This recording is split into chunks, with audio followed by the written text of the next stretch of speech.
কথাই বলে 12 মাসে 13 পার্বণ। তার মধ্যে অম্বুবাচীও হিন্দু ধর্মের একটি অন্যতম আচার।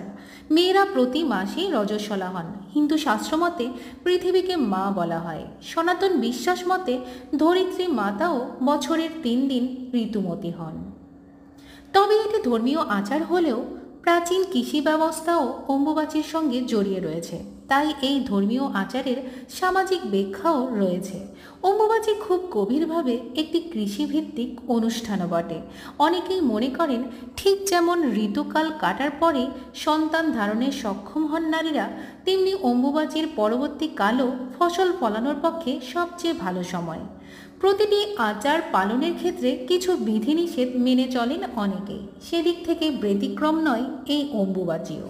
এই সময়ে বেশিরভাগ হিন্দু পরিবারেও কিছু নিয়ম মেনে চলা হয়। সংসারের কল্যাণের কথা মাথায় রেখে কিছু কাজ করা হয় এই 3 দিন, আবার কিছু কাজ থেকেও বিরত থাকা হয় এই 3 দিন। 2025 সালের 22শে জুন অম্বুবাচীর প্রবৃত্তি আর 25 জুন অম্বুবাচীর নিবৃত্তি, অর্থাৎ রবিবার শুরু হতে যাচ্ছে অম্বুবাচী তিথি এবং শেষ হবে বুধবার।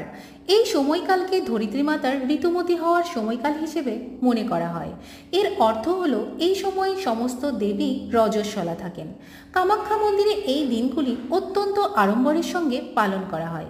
বিশ্বের নানা প্রান্ত থেকে এই সময় কামাখ্যায় ভক্তেরা আসেন। এই সময় দেবীর পুজো বন্ধ রাখা হয়। এই সময়টিকে দেবীর বিশ্রামকাল হিসেবে মনে করা হয়। জ্যোতিষশাস্ত্র মতে অম্বুবাচীর সময় বিশেষ কিছু নিয়ম পালন করলে দেবীর আশীর্বাদ লাভ করা যায়। আবার এমন কিছু কাজ আছে যা এই সময় একেবারেই করতে নেই। জেনে নিন সে কাজগুলো কি কি।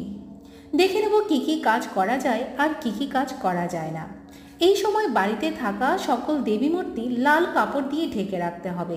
এছাড়া মন্ত্র উচ্চারণ করে ফুল ও জলখাবার দিয়ে দেবী মূর্তির পুজো করা যাবে না। শুধুমাত্র ধূপ দ্বীপ দেখিয়ে প্রণাম করতে হবে। অম্বুবাচীর নিবৃত্তির দিন অর্থাৎ শেষ দিনের পর ঠাকুরের পুরনো সাজ বদলে ফেলতে হবে। সিংহাসনে পাতা পুরনো কাপড়ও তুলে ফেলতে হবে। ঠাকুর ও সিংহাসনকে নতুন সাজে সজ্জিত করতে হবে। এই সময় জরুরি দরকার না থাকলে বাড়ি থেকে দূরে কোথাও ভ্রমণ করতে নেই। অম্বুবাচী তিথি শুরু হওয়ার আগে তুলসী গাছের গোড়ায় নতুন করে মাটি দিয়ে সেটিকে একটু উঁচু করে দিতে হবে। এই সময় কুমারী মেয়েদের উপহার দিন এবং তাদেরকে পছন্দ মতো খাবার খাওয়ান। অম্বুবাচী তিথি চলাকালীন যে কোনো একদিন স্বামী স্ত্রী একসঙ্গে উপবাস করতে পারলে খুব ভালো হয়।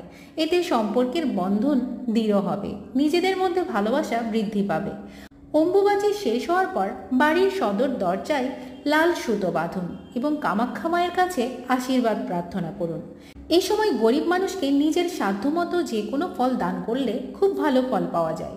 এই 3 দিন সকালে ঘুম থেকে উঠে স্নান করে নিন, তারপর শুদ্ধ বস্ত্রে নিজের ইষ্টমন্ত্র জপ করুন। যে কাজগুলো অম্বুবাচীর সময় করা অনুচিত। এই সময় কোনো বিশেষ পুজো করা হয় না। মূলত কালী, দুর্গা, জগদ্ধাত্রী, বিপত্তারিণী, শীতলা, চণ্ডীর মূর্তি কিংবা পট লাল কাপড় দিয়ে ঢেকে রাখাই নিয়ম। তবে কামাখ্যা মন্দিরে অম্বুবাচীর সময়ে বিশাল উৎসবের আয়োজন করা হয়। এই সময় পুজো করতে করতে মন্ত্রপাঠ করা অনুচিত। শুধুমাত্র ধূপ ও প্রদীপ জ্বালিয়ে প্রণাম করতে হয়। অম্বুবাচীতে বাড়িতে কোনো শুভ কাজ না করাই শ্রেয়। বৃক্ষরোপণ কিংবা কৃষিকাজও এই সময় করতে নেই। এই অম্বুবাচী তিথিতে মা কামাখ্যার আশীর্বাদ যেন আপনার পরিবারে সুখ, শান্তি আর সমৃদ্ধি নিয়ে আসে। দেবীর এই বিশ্রামকালে আমরা যেন তার প্রতি আরও শ্রদ্ধাশীল হয়ে নিয়ম নিষ্ঠা মেনে চলি। মনে রাখবেন, এই কটা দিন সতর্ক থাকা মানেই সারা বছরের জন্য দেবীর কৃপা পাওয়ার এক বিশেষ সুযোগ। ভিডিওটি ভালো লাগলে অবশ্যই লাইক, শেয়ার আর সাবস্ক্রাইব করুন। আর হ্যাঁ, মা কামাখ্যার নামে জয় মা লিখে কমেন্ট করতে ভুলবেন না। দেবীর কৃপায় আপনার জীবন ভরে উঠুক আলোর ছোঁয়ায়। ধন্যবাদ। জয় মা কামাখ্যা।